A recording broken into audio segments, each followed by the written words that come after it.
శ్రీవారి వార్షిక బ్రహ్మోత్సవాలు వైభవంగా సాగుతున్నాయి. 8వ రోజు ఉదయం స్వామివారు రథోత్సవం నిర్వహిస్తే ఇవాళ రాత్రి అశ్వవాహన సేవను నిర్వహించనున్నారు. రేపటి రోజున చక్రస్నాన ఘట్టాన్ని నిర్వహించేందుకు ఏర్పాట్లు చేస్తున్నారు. ఇప్పటికే చక్రస్నానం సందర్భంగా జరుగుతున్నటువంటి ఏర్పాట్లను టీటీడీఓ అనిల్ కుమార్ సింఘాల్ పరిశీలించారు.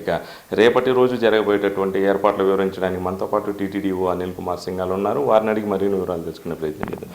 చెప్పండి, బ్రహ్మోత్సవాలలో చివరి ఘట్టానికి చేరుకున్నాం. చక్రస్నానం సందర్భంగా ఏ విధమైనటువంటి ఏర్పాట్లు చేశారు? ఓం నమో వెంకటేశాయ.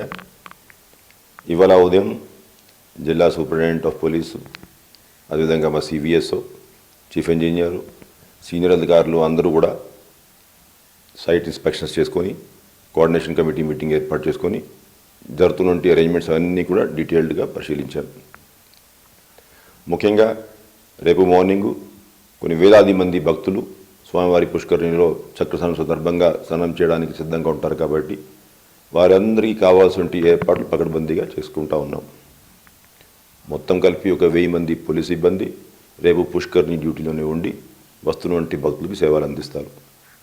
అదేవిధంగా 1300 మంది విజిలెన్స్ అండ్ సెక్యూరిటీ స్టాఫ్ గ్యాలరీస్లో కూర్చున్నటువంటి భక్తుల కోసం ఈ క్యూ లైను, ఎంట్రన్స్, మెయింటెనెన్స్, ఇవన్నీ ఎగ్జిట్ పాయింట్స్ ఇవన్నీ కూడా ఏర్పాటు చేసుకోవడం జరిగింది. వస్తున్నటువంటి భక్తుల కోసం ఒక నెల క్రితమే పుష్కరిణిలో ఉన్నటువంటి వాటర్ని కూడా మొత్తం ఇవాక్యుయేట్ చేసుకొని ఫ్రెష్ వాటర్తో కూడా నింపడం జరిగింది. అదేవిధంగా ఇంజనీరింగ్ డిపార్ట్మెంట్ రేపు వేలాది మంది స్నానాలు చేసుకుంటారు కాబట్టి దానికి కావాల్సినటువంటి క్లోరినేషన్ ఇవన్నీ చేసుకుంటూ సైంటిఫిక్గా ఏ విధంగా అయితే వాటర్ క్వాలిటీ ఉండాలనో ఆ వాటర్ క్వాలిటీ కూడా మెయింటెనెన్స్ దానికి కూడా ఏర్పాట్లన్నీ కూడా పూర్తి చేసుకున్నారు. అయితే చాలామంది భక్తులు రేపు ఎర్లీ మార్నింగ్ నుంచి మాడా స్ట్రీట్ గ్యాలరీలో కూడా రావడం జరుగుతుంది. వాళ్ళందరినీ ఏ ఎగ్జిట్ పాయింట్స్, ఏ ఎంట్రీ పాయింట్స్ నుంచి ప్రవేశించుకోవాలి, ఎక్కడ ఎగ్జిట్ ఉండాలి, ఇవంతా కూడా మైన్యూట్గా ప్లాన్ చేసాం.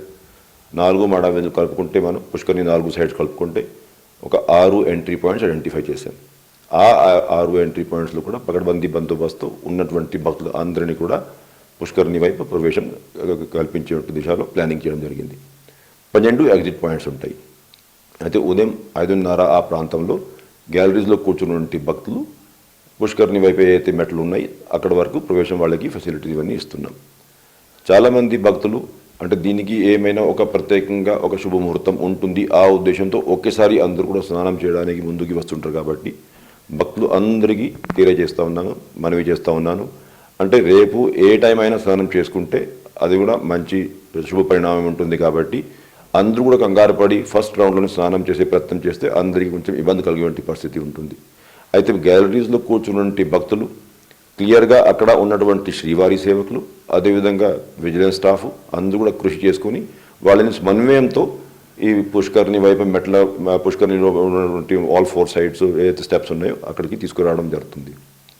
ఒకేసారి మనం చూసుకున్నట్లయితే దాదాపు 9400 వరకు మనం పుష్కరిణిలో స్నానం చేసేటువంటి కెపాసిటీ.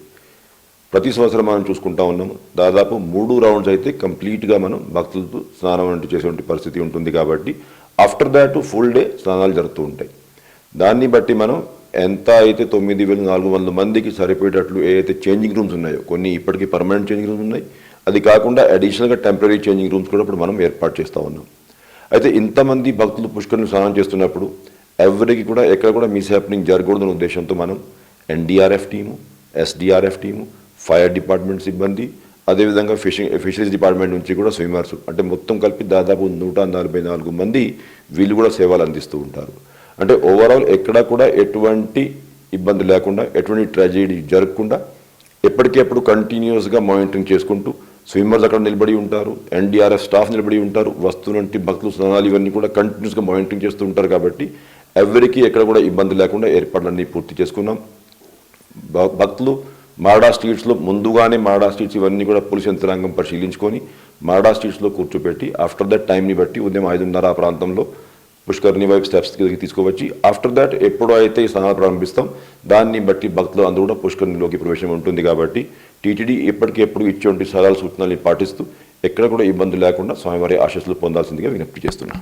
అది రేపటి రోజుకు పూర్తి స్థాయిలో ఏర్పాట్లు చేసాం. ఉదయం నుంచి కూడా భక్తులు సాయంత్రం వరకు కూడా పుష్కరిణిలో పుణ్య స్నానాలు ఆచరించవచ్చు. ఒక్కసారిగా 9400 మంది భక్తులను పుష్కరిణిలోకి అనుమతించేటటువంటి అవకాశాలు ఉంటాయి. 1000 మంది పోలీసులతో